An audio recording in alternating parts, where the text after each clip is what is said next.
नमस्कार मैत्रिणींनो. आपण पहिल्या व्हिडिओमध्ये 1 2 3 तीन अलंकार आपण शिकलो. आता आपण शिकूया चौथा अलंकार, सारे गम. दुसऱ्या वेळेला माझ्या मागे म्हणायचं आहे आणि सराव करायचा.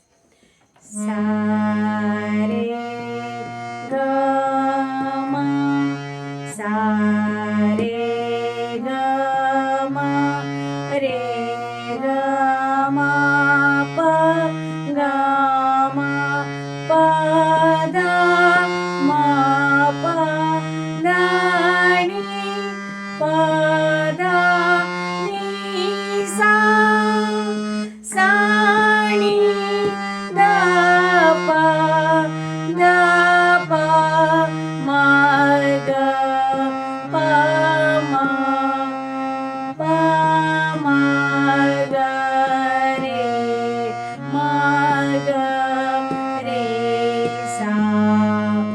हा आहे चौथा अलंकार.